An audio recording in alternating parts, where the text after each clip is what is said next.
Aquí, líder, adelante. Adelante, líder. Sí, es afirmativo, repito. Tengo contacto visual afirmativo con el objeto, más o menos unos 2000 pies. Líder afirmativo, lo tenemos en el radar. Se está moviendo a gran velocidad y está aumentando su perímetro constantemente. Líder, mantenga curso y velocidad actual.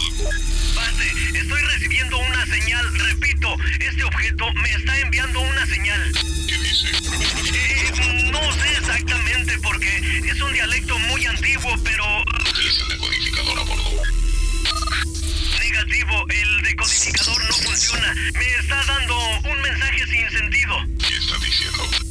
De lo que puedo entender, alguien o algo me está dando la bienvenida a un lugar llamado Contacto 13. Líder, abandone la misión inmediatamente. Regrese a base. Es una orden. Estoy teniendo fallas en el sistema. Líder, abandone inmediatamente. No lo puedo evitar. Los controles no responden. Ayúdenme, por favor. Líder.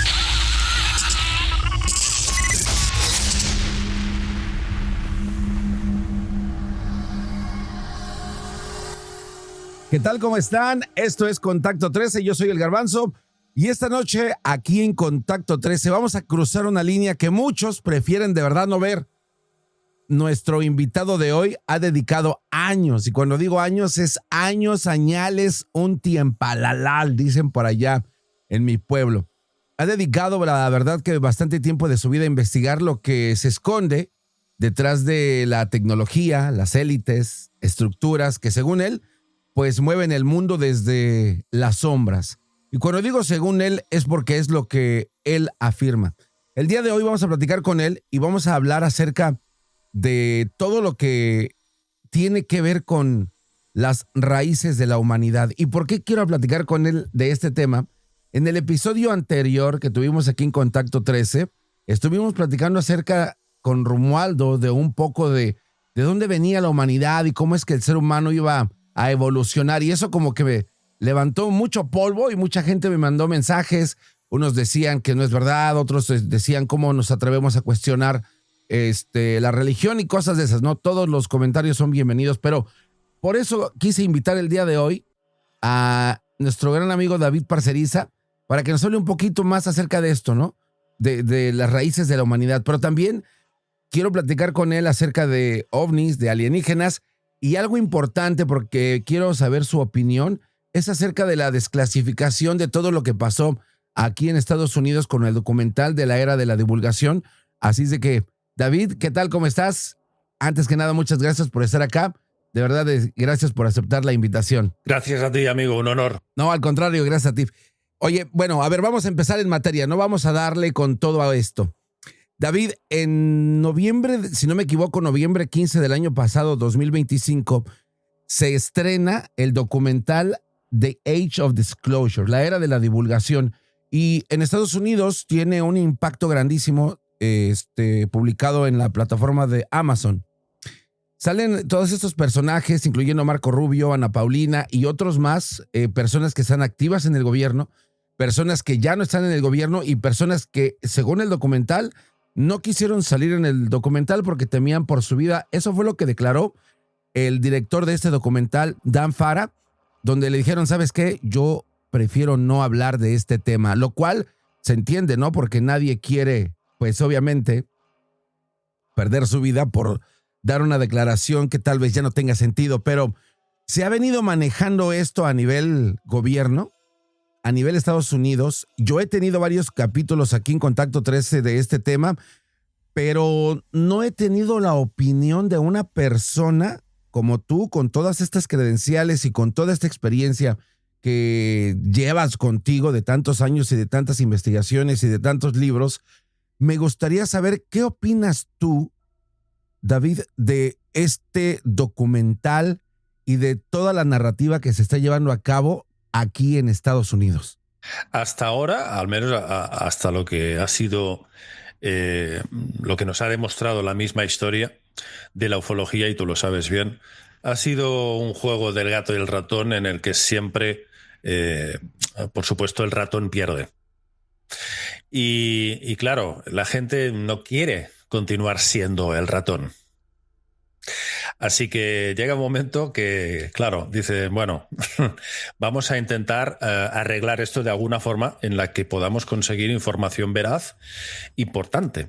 Y fíjate qué curioso que cuando la fenomenología ovni, más allá de lo que son visiones de objetos luminosos en el cielo, que de esto sí hay oleadas, casi voy a decir bandadas, tremendas, como lo que sucedió pues el año pasado en New Jersey, que por cierto estuve muy implicado, incluso emocionalmente con esa oleada, porque hay una familia, me parece que son de Venezuela, y bueno, una gente maravillosa, y nos iban informando a diario, y aparte nos enviaban pues grabaciones que ellos mismos hacían de esos objetos extraños, ¿no? Los dropnis hacían cosas que los drones no pueden hacer, y por supuesto se acuñó este término híbrido entre dron y ovni, ¿no?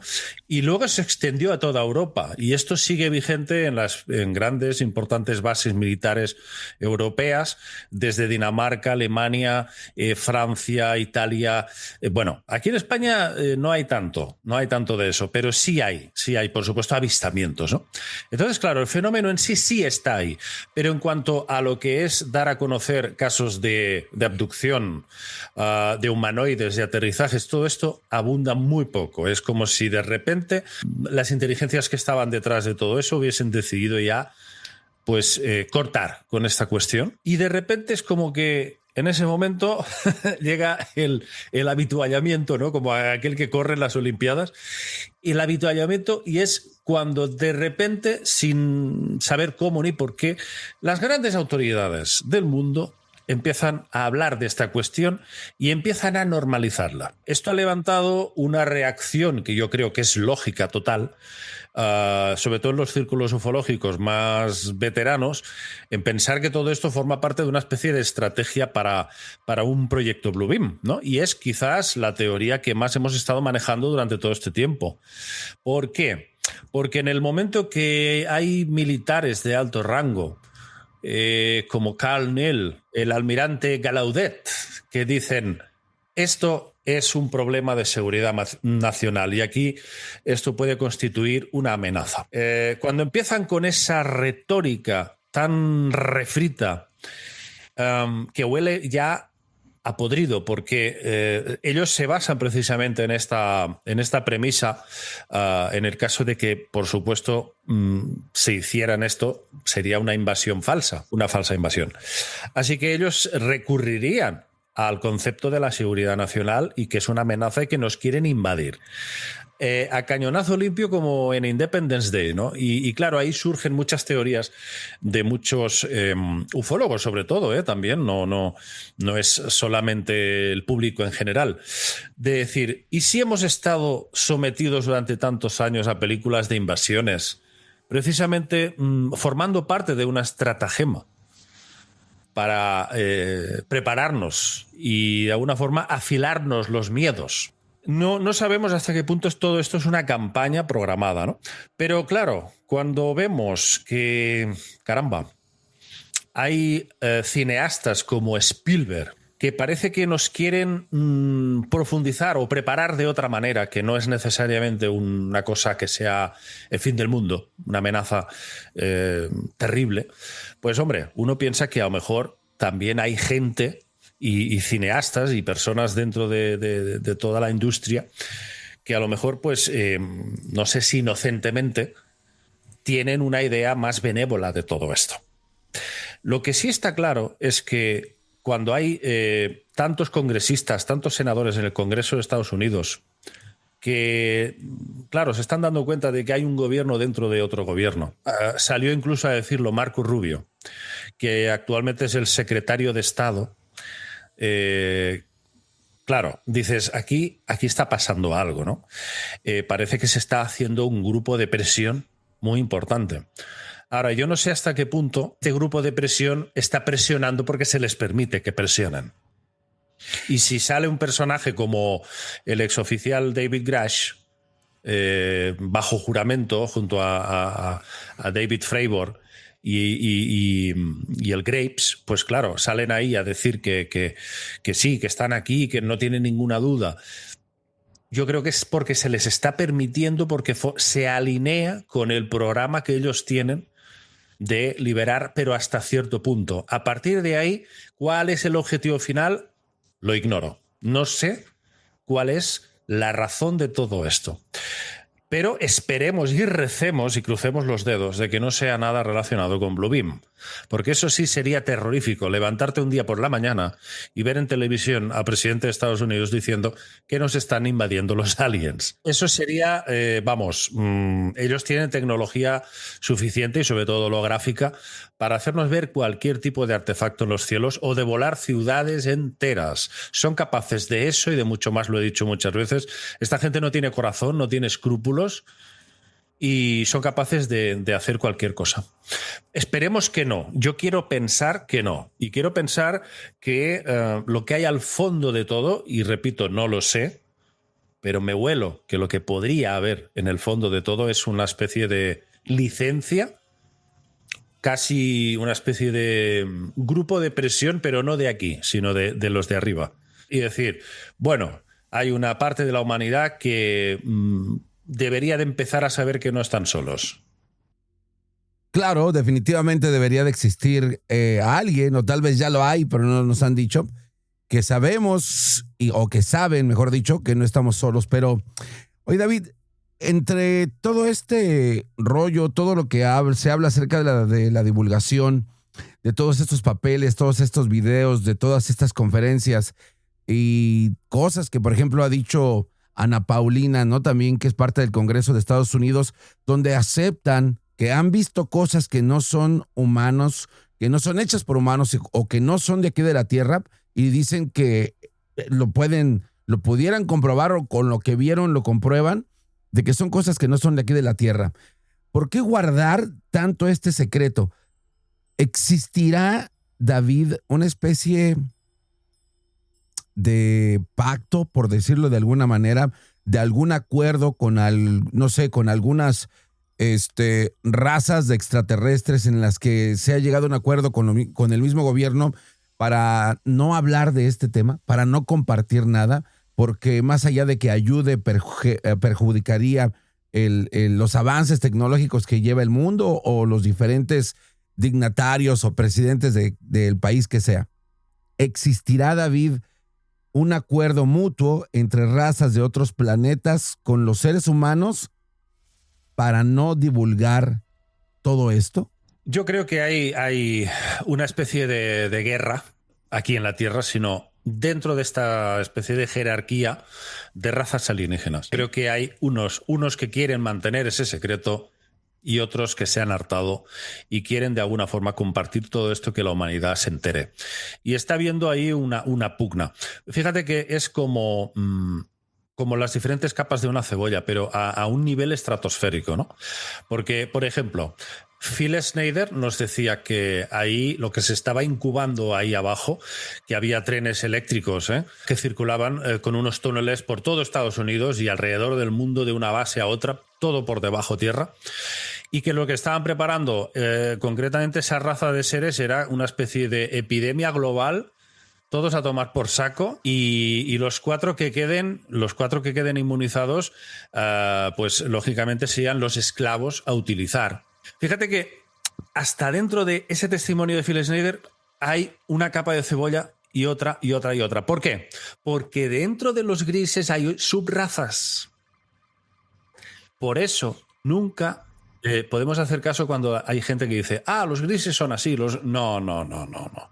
Hay muchos matices, hay muchos tipos de entidades y subgrupos, ¿no?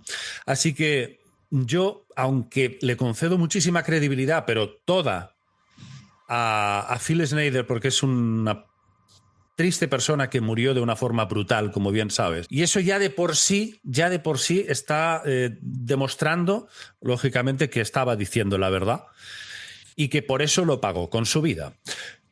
Dicho esto, ¿qué tipo de grises son los que están interesados en acabar con prácticamente toda la humanidad? Dejando solo un grupo reducido para mantener, pues no sé, para cuestiones de extracción de sangre o de materiales biológicos o genéticos, no lo sabemos. Pero no sabemos a qué tipo se refería exactamente, a qué tipo de grises. Y luego está el tema de quiénes son los que crean a los grises. Son los reptiles, ahora se habla mucho de los insectoides, los de tipo insectoide, los tipo mantis, ¿no? Así que aquí hay muchas cosas y da la sensación de que lo que está pasando en el mundo es el resultado encubierto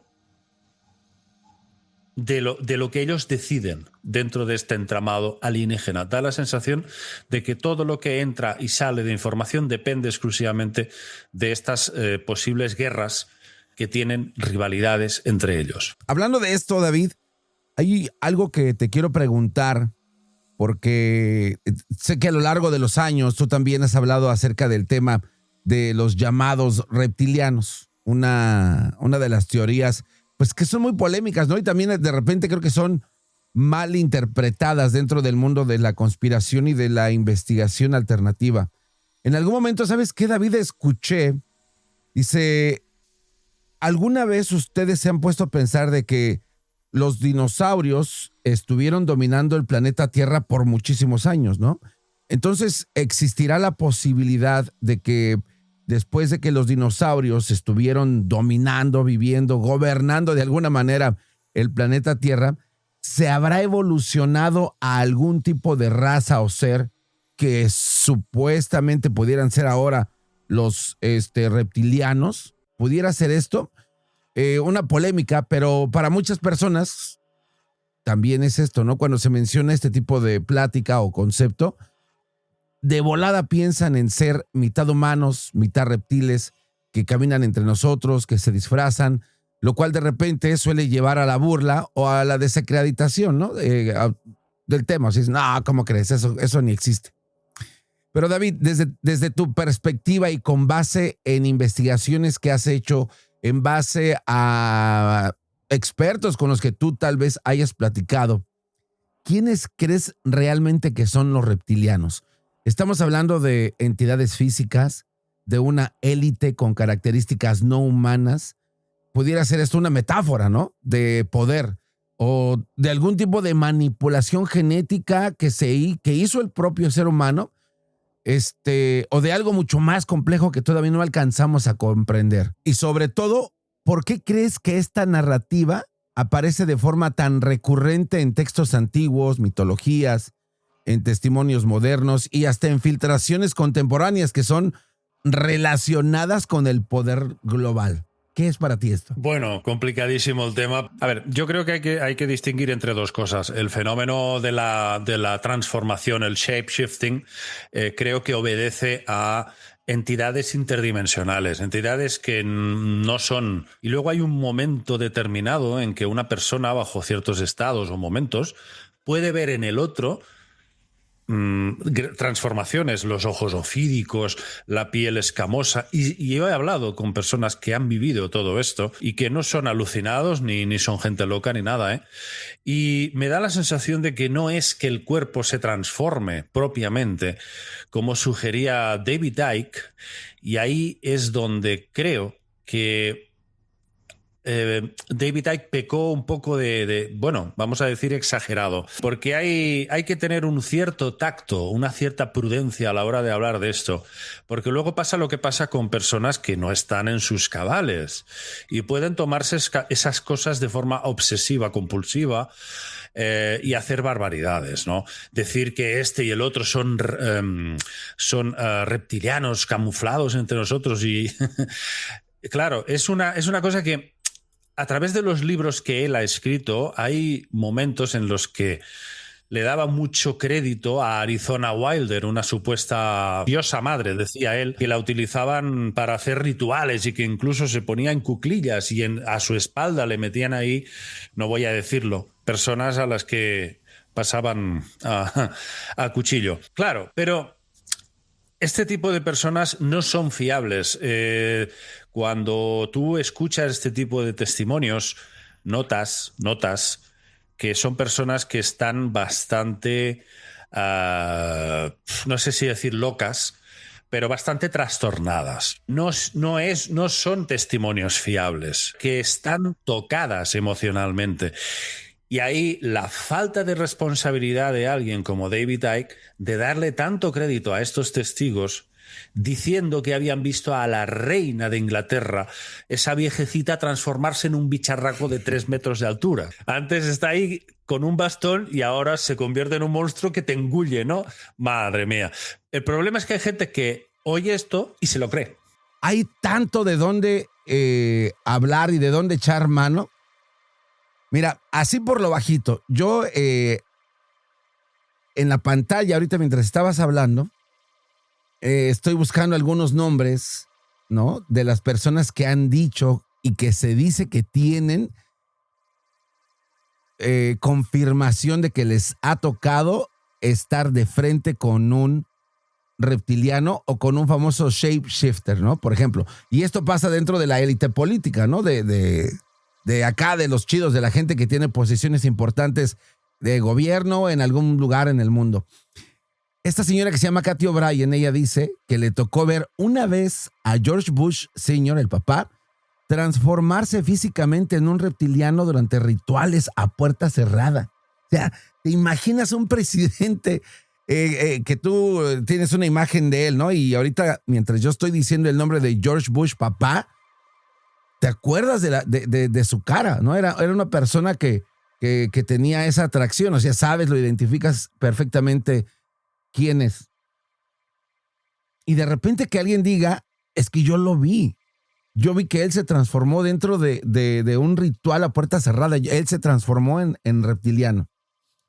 Y luego en grupos de internet hay un nombre que salta que se llama Arizona Wilder. Este nombre circula ahí en internet, quien supuestamente declaró haber visto figuras muy conocidas cambiar de forma reptiliana durante rituales de una supuesta élite. Tal vez estuvo en la misma fiesta que Cathy, no lo sé, puede ser el mismo.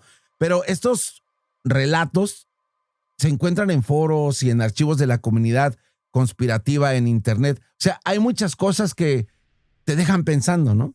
Sin embargo, también hay otros relatos que son populares en comunidades también en internet, donde hay personas que describen encuentros cercanos en la calle, donde un individuo cambia momentáneamente de forma humana a reptiliana enfrente de ellos, así en sus ojos, en su cara. Es más, en algunos de estos reportes, David, que son publicados, se menciona también que estos seres saben que los han visto. Hay un relato de 3 ciclistas en el desierto de Sonora. Ellos afirman haber visto una criatura parecida a un reptil andante con escamas verdes, rojizas y ojos negros muy característicos que los observó antes de desaparecer en el desierto. Imagínate, vas con tus cuates en tu bici y que de repente se te atraviese un reptiliano, ¿no? Imagínate eso. ¿O qué tal la historia de la señora que va en el avión? ¿Te acuerdas de esa historia? La señora que va en el avión y de repente se para y dice, aquel que está allá atrás, ese no es ser humano. Y se baja del avión. Dice que era otra cosa, ¿no? Pero, David, a lo largo de los años, tú has hablado del tema de los llamados reptilianos también. Y es una de las teorías que son muy polémicas y también obviamente muy mal interpretadas dentro del mundo de la conspiración y la investigación alternativa, ¿no? Yo siento que para muchas personas, cuando se menciona este concepto, inmediatamente piensan en seres mitad humanos, mitad reptiles, que están caminando entre nosotros, lo cual te lleva a la burla, al desacrédito, ¿no? Al de, no, cállate, estás loco. O sea, es automático. Cuando alguien habla de esto, luego lo tiran de a loco.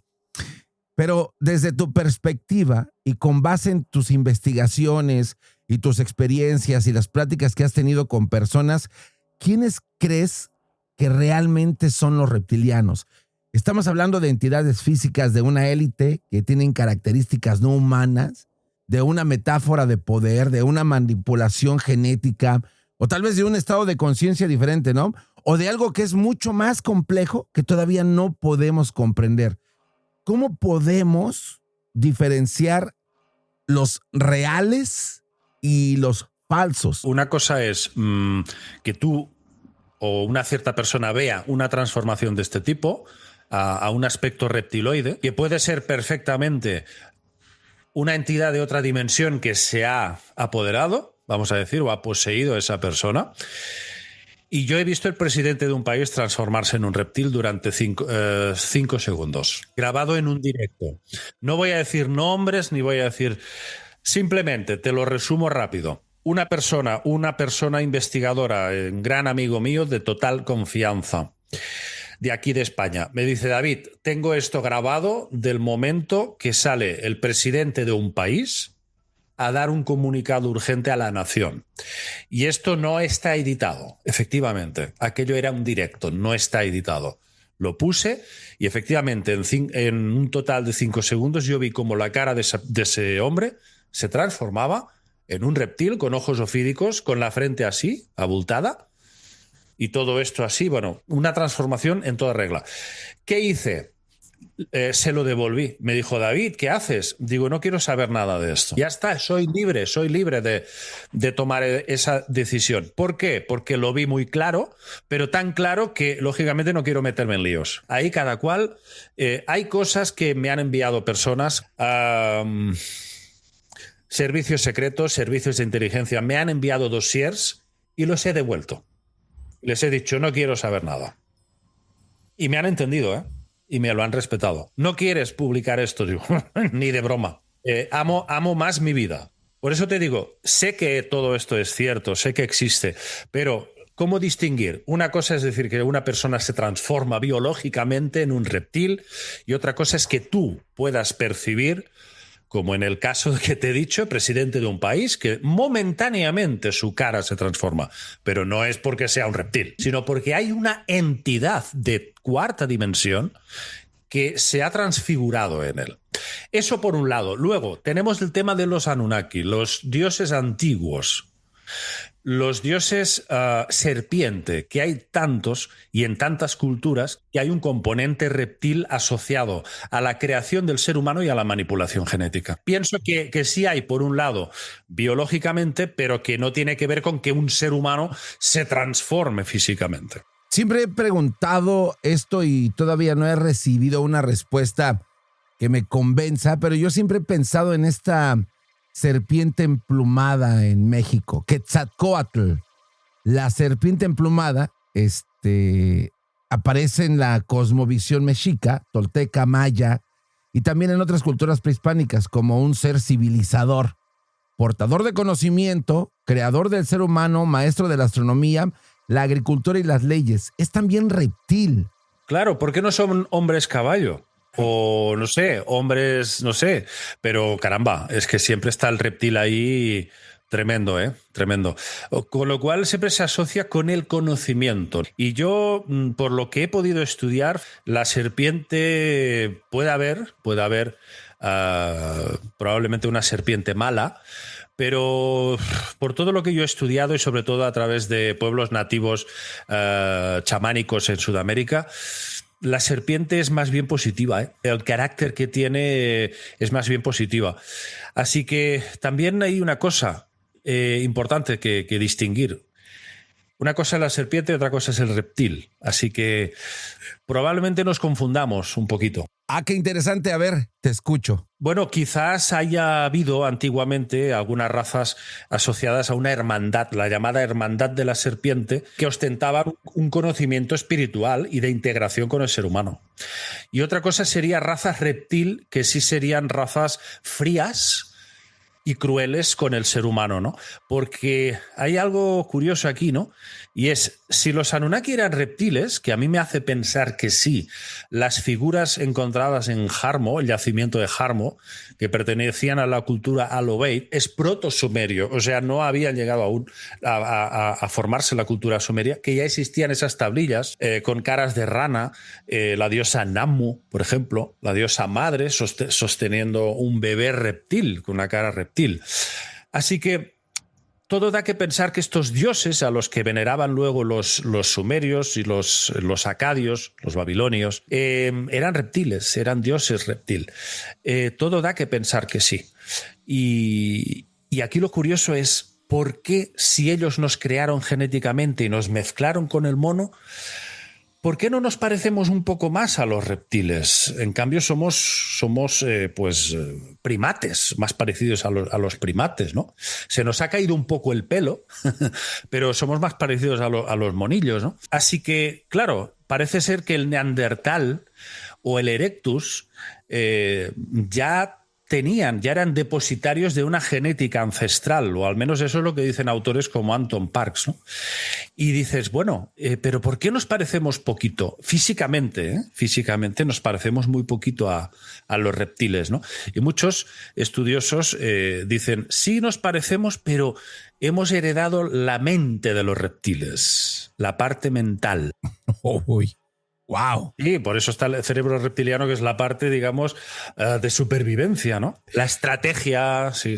Híjole, la verdad que es complejo. Y es que sí hemos pasado pues por mucha evolución. En el episodio anterior de aquí de Contacto 13 hablábamos un poquito de esto, pero tienes razón, no había pensado eso. O sea, nos parecemos más a los monillos que a los reptiles, pero ¿por qué no nos parecemos a los reptiles si sí nos metieron ADN de ellos? Que no nos parecemos físicamente a ellos porque por lo visto hubiese sido un insulto terrible para los grandes dioses. Eso es lo que se desprende de algún texto que recuerdo por ahí, como que insinuando que eso sería un insulto terrible.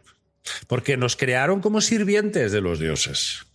Como sirvientes de los dioses. Ah, bueno. Absolutamente. David, ¿tú crees que esto todavía se pueda ver? ¿Tú le alcanzas a identificar que esto esté dentro de nuestra sociedad actual? Yo creo que sí, en muchos aspectos y sobre todo jurídicos, porque en Sumeria es cuando empiezan a establecerse las ciertas legislaciones para castigar a los ladrones, el sistema de la banca, muchos tipos de legislaciones. Sistema jurídico actual es parte del sumerio, pero vamos, lo puedes consultar a cualquier historiador y te va a decir que hay una serie de reminiscencias legislativas muy parecidas y que, bueno, básicamente viene de ahí, ¿no? Pero, claro, ahí está la gran cuestión que yo creo que muchos genetistas del mundo tienen la clave en nuestra genética, pero no les van a permitir revelar la gran verdad, que es nuestro origen, que estamos relacionados con estos seres. Oye, David, hablabas también acerca de otra raza de extraterrestres, de los grises, en el que en algún momento se ve la posibilidad de que los grises y otras razas, en este caso tal vez los reptilianos, puedan tener algún tipo de conflicto, algún tipo de guerra. Obviamente hay una evolución del ser humano, ¿no? ¿Será que también el ser humano tiene algún tipo de rasgo de los grises? Porque en el capítulo anterior hablábamos precisamente de eso, cómo a través del tiempo el ser humano ha evolucionado, ¿no? De alguna manera su condición física, su aspecto físico.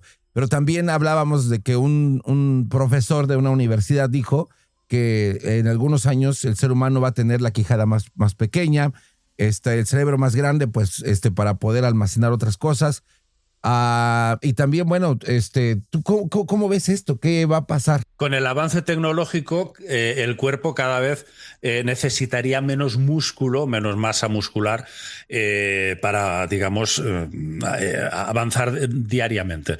Pero fíjate que desde los años 70 los científicos ya llevan diciendo que sí, que el hombre del futuro va a ser así, con los grises. Y hay esas teorías también que hay por ahí, ¿no? Que se toman muy en serio, de que los grises somos nosotros, pero en el futuro. Justo eso fue lo que platicábamos en el episodio anterior y mucha gente, recibí muchos comentarios al respecto de eso y me dijeron, no, Garbanzo, estás muy loco, eso es pura basura de lo que estás hablando, negándose totalmente a ese pensamiento. Pero ¿por qué no? Es decir, es que no veo por qué no. Lo veo complejo, pero que sea complejo no quiere decir que sea imposible. Hay algo muy curioso que yo me he preguntado, porque a veces cuando la gente tiene una experiencia con un ser extraterrestre o se los llevaron a la nave, siempre todo es como si estuvieras en el doctor, como que siéntate aquí, ahorita vengo, ahorita regreso. no te muevas y te hacen un experimento. Así como que todo es como muy humano, como lo que hacen los doctores, ¿no? O sea, como que esto es un poco raro también, ¿no? Que sea muy humano todo. Y la frase de no tengas miedo, no te asustes. ¿Cómo interpretas tú esto, David? ¿Cómo ves? ¿Qué análisis nos puedes dar al respecto? Bueno, yo quizás lo interpreto más como una especie de pacto espiritual antes de nacer, algo muy profundo de la persona, ¿no? Porque siempre viene luego la pregunta, ¿no? ¿Por qué a él?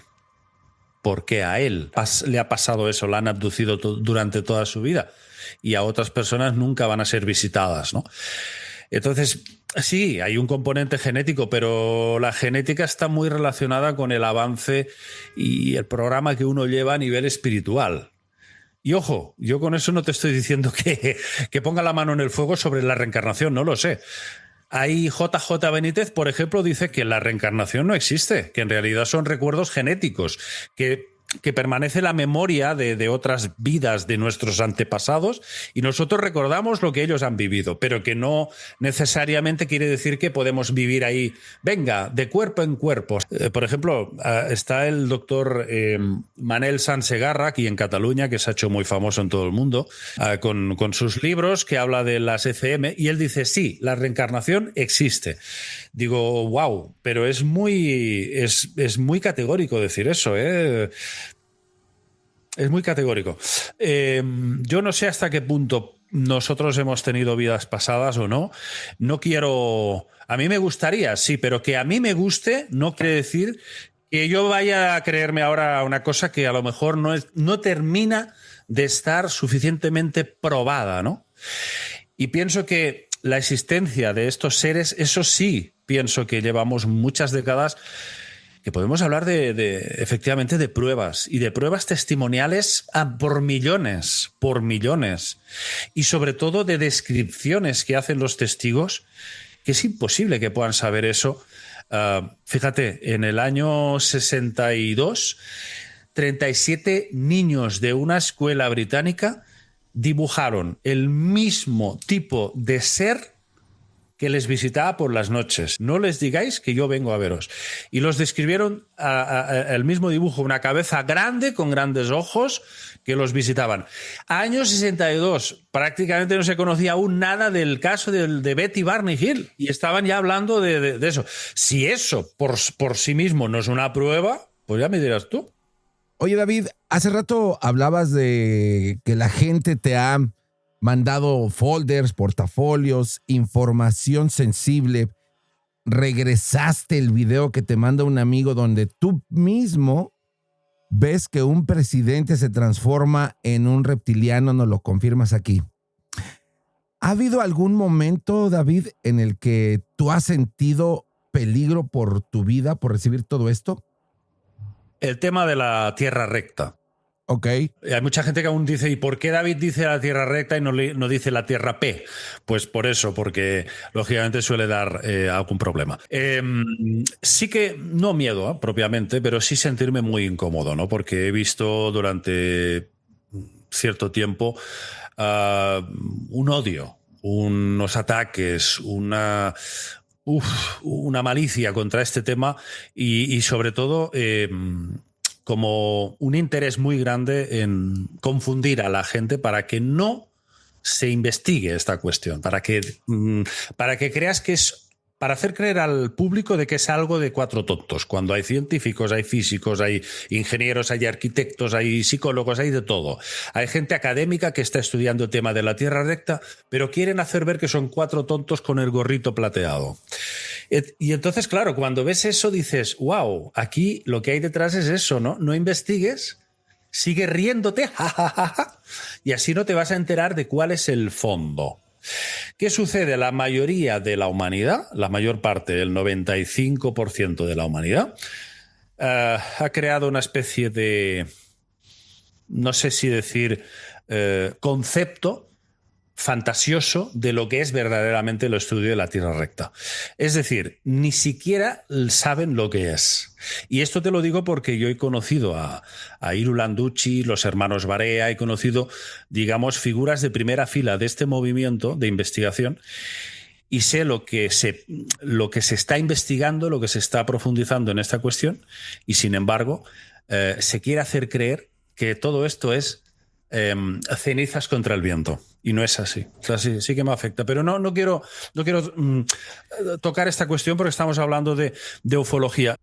100%, pero ¿sabes qué? Yo he visto bastante de esto, de este tema, de la Tierra P, para que no nos maltrate el algoritmo. Pero yo también siento que hay personas que están muy, o sea, de plano muy, muy metidas en este tema. Personalmente, yo creo que la Tierra sigue siendo, pues, una pelotita, ¿no? Azul.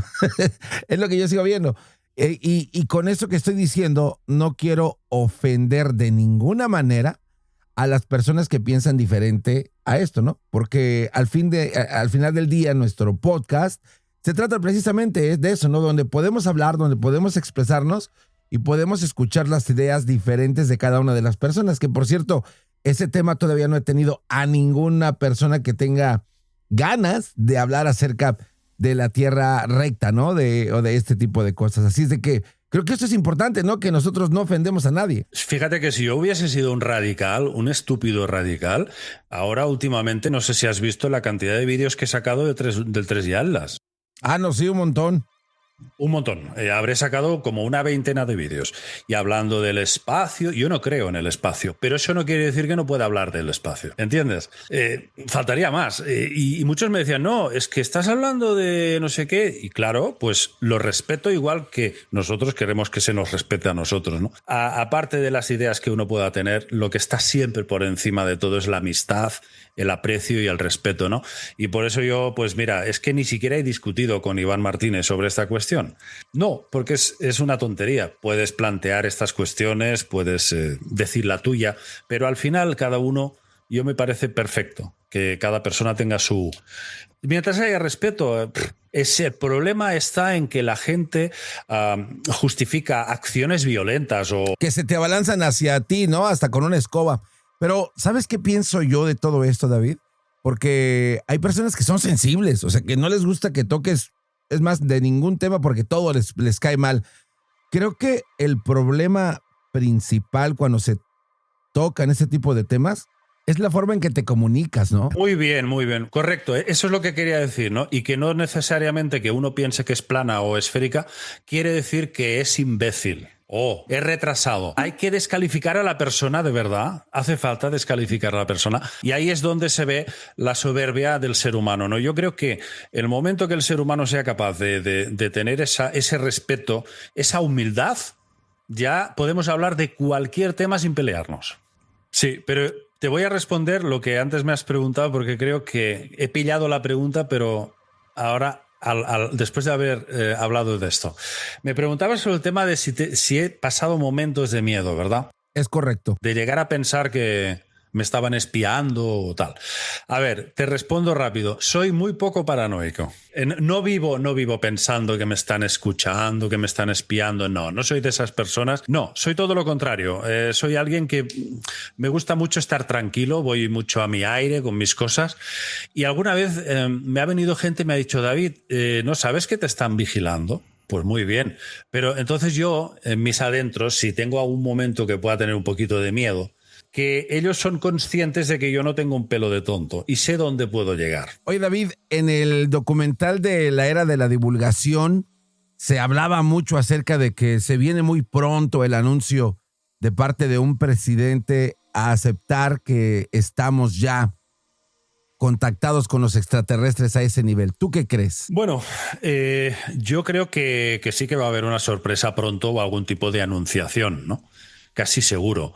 Lo que si entre 2026 y 27, o sea, los próximos 2 años, no se produce un avistamiento importante, algo que sea, de proporciones épicas, creo que haría falta algo importante, que la gente, aparte de testimonios de Age of Disclosure y bla, bla, bla, la gente quiere ver, quiere de alguna forma pues que todo eso sea más palpable. ¿Sabes? Pero claro, decimos, la gente quiere pruebas, pero define prueba. ¿Qué tipo de prueba? ¿Qué quieres? ¿Llevarte un alienígena para casa? Ahí, ostras, claro, es un poco complicado, ¿no? Así que, ¿qué nivel de prueba deseamos? Yo creo que a la gente le gustaría ver algo en el cielo importante o que como mínimo se pueda retransmitir a nivel mundial un acontecimiento, un 11S, pero en ovnis. Claro, algo que sea increíblemente grande, grandioso y espectacular. Wow, no, qué plática tan interesante, David, muchas gracias. Antes de cerrar este episodio aquí de Contacto 13, quiero comentarles lo que ha sucedido con el cometa 3I Atlas. Si tú eres una persona que, no sé, estuviste en coma por muchos meses, tal vez años, o de plano, pues no supiste qué pasó con 3I Atlas. Bueno, así rápido, bien resumido, porque descubrieron algo. Unos telescopios estuvieron apuntándose. Esta es la primera vez en la historia, creo, que muchos telescopios de varios puntos y también, obviamente, en el espacio, apuntan hacia un solo lugar, y ese solo lugar era el cometa 3I Atlas. El 3I Atlas, ya lo saben muchos, en 4 renglones lo digo. El 3I Atlas fue detectado primero por ATLAS, el Asteroid Terrestrial Impact Last Alert System, una red de telescopios automáticos diseñada para vigilar el cielo en busca de amenazas cercanas a la Tierra.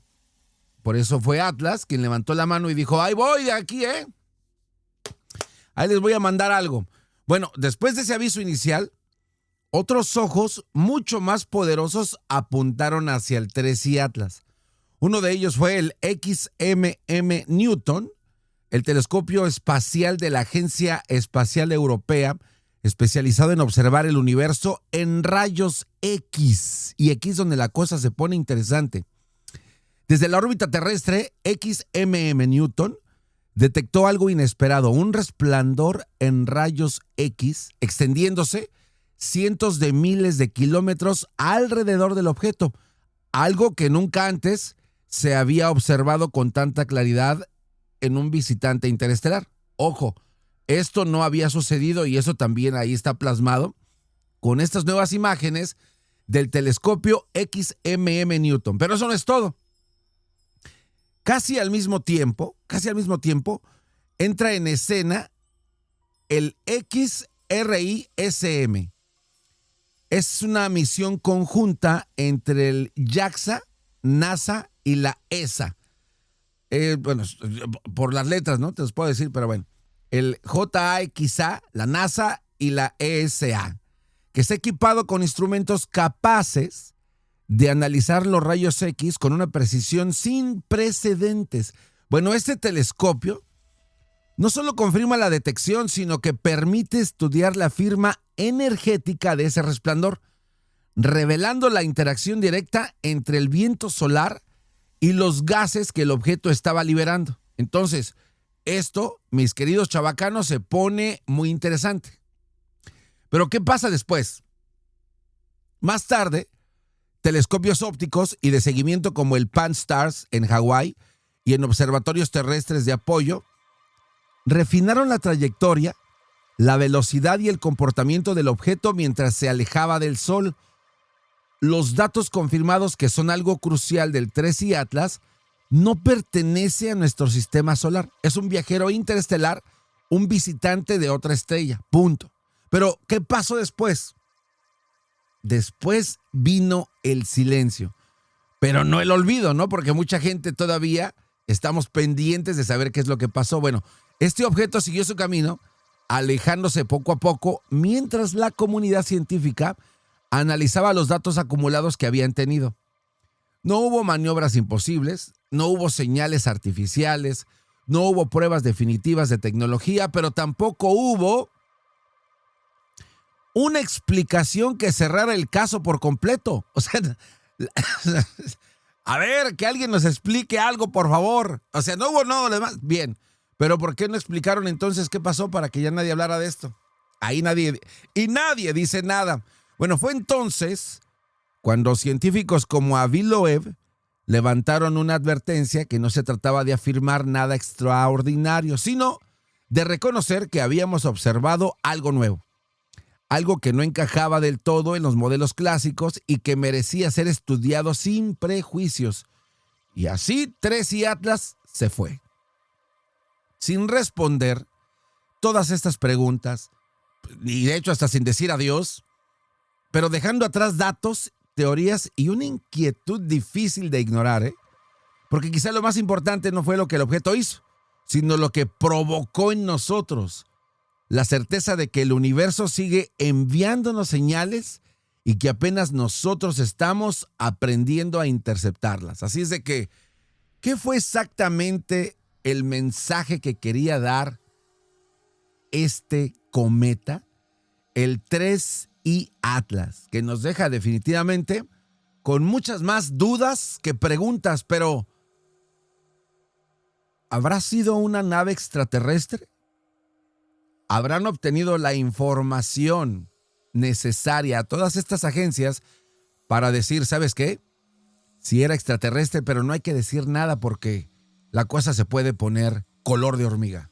Escucha esto. En el artículo titulado Primera detección de rayos X de 3I Atlas, el astrofísico Avi Loeb informó sobre un hallazgo histórico. Por primera vez se logró detectar radiación de rayos X proveniente de un objeto interestelar. Esta observación fue posible gracias al telescopio de rayos X Extend, a bordo de la misión X-RISM de la Agencia Espacial Japonesa. Las imágenes mostraron un débil pero extenso resplandor de gas rodeando a 3I Atlas, el cual interactúa con el viento solar y produce radiación de alta energía. Este fenómeno confirma que el objeto está liberando material de manera activa, algo que nunca antes se había observado en un visitante procedente de otro sistema estelar. Pero el misterio no termina ahí.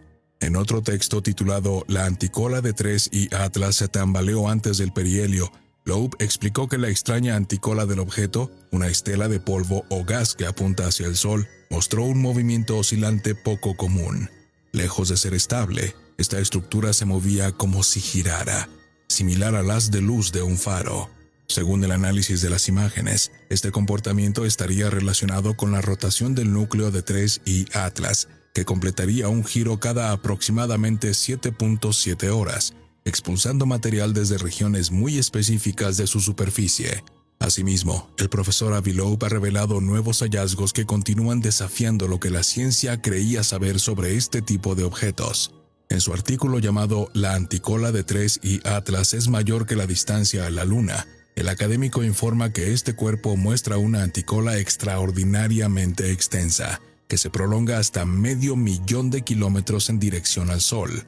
Esta distancia supera incluso la separación promedio entre la Tierra y la Luna, un fenómeno jamás observado en un objeto de este tipo.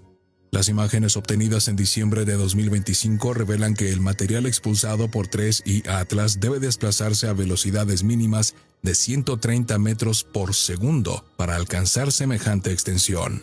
Los científicos analizan si este comportamiento puede explicarse únicamente por gas y polvo sublimados, o si por el contrario, existen procesos inusuales aún no comprendidos, lo que abre la puerta a especulaciones más profundas sobre su naturaleza.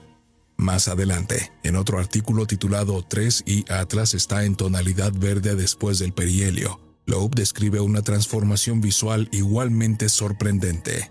Tras su paso por el perihelio el 29 de octubre de 2025, el objeto cambió notablemente de color. Observaciones realizadas el 26 de noviembre por el telescopio Gemini North en Hawái muestran que el halo que rodea a 3I Atlas dejó atrás su tono rojizo para adquirir un llamativo color verde. Este cambio sugiere una modificación en la composición molecular del gas liberado, posiblemente debido a la intensa radiación solar. Moléculas como el carbono diatómico, al ser excitadas por la luz del Sol, pueden emitir ese característico resplandor verde, señal de procesos físicos activos y complejos. Estas son hasta el momento las últimas noticias sobre el enigmático visitante interestelar 3I Atlas, un objeto que no ha dejado de sorprender a la comunidad científica ni a los observadores del cielo. Desde colas que apuntan hacia el Sol, cambios de color inesperados y emisiones de rayos X, cada nueva observación ha abierto más preguntas que respuestas sobre su verdadera naturaleza. Ahora toda la atención está puesta en su paso más cercano a la Tierra, Como nunca antes en la historia, millones y millones de ojos observarán hacia el cielo. Es un momento clave donde se podrá seguir su trayectoria a través de telescopios y observatorios. Científicos y aficionados compartirán la expectativa de captar nuevos detalles de este mensajero cósmico que viaja desde otro sistema solar.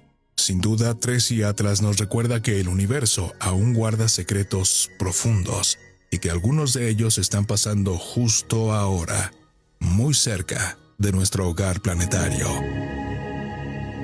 ¿Qué tal, Bueno, ahí está. Bueno, con esto ahora sí llegamos al final de este capítulo de Contacto 13.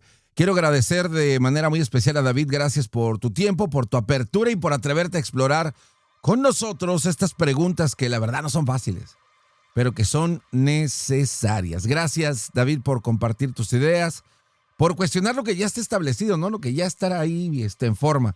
Y obviamente por acompañarnos en esta charla a todos ustedes. Pero a toda la gente que todavía se queda con ganas de más, pues bueno, no te pierdas el próximo capítulo porque va a estar color de hormiga, ¿eh? Así es de que, gracias a todos ustedes. Hoy hablamos de objetos que vienen de afuera de nuestro sistema solar, de observaciones en rayos X, de hipótesis incómodas, de científicos que se atreven a decir, aún no lo sabemos todo, de personas que pudieron presenciar la forma en la que una persona mutaba de ser humano a reptil frente a sus ojos. Perdón, frente a sus ojos. Así es de que, ¿qué más está ahí afuera que necesitamos investigar? ¿Qué más existe en este mundo para poder cuestionarlo? Y creo que de eso se trata este podcast, ¿no? Te quiero invitar para que mandes tus comentarios, pero ¿sabes qué me gustaría mucho que hicieras? Me gustaría muchísimo que anotes este número para que me mandes historias de las cosas que has visto tú, algún comentario, algo relacionado al segmento, cualquier cosa, pero te voy a pedir de favor que si lo puedes mandar en mensaje de voz porque quiero usarlo aquí en el podcast. Así es de que, o es más, si quieres ser parte de la plática, de la conversación, mándame un mensaje y tu contacto y ahora sí que nos ponemos ahora sí que a la orden y platicamos todas tus dudas, hacemos un segmento contigo. Así es de que ahí te va el número de contacto 13 para que puedas hacer contacto con nosotros. Es el área 323-307-1103. Una vez más, es el WhatsApp de Contacto 13, área 323-307-1103. Si estás tú en otro país, es número de Estados Unidos, le tienes que agregar el +1 y después el número que estoy dando. Entonces, fuera del país, Europa, en cualquier otro lado que estés, +1 323-307-1103. Ahí está, no hay pierde, ¿sale? ¿Vale? Bueno, pues, amigos, muchas gracias. Espero que lo hayan disfrutado. Esto fue otro episodio más de Contacto 13. Hasta la próxima.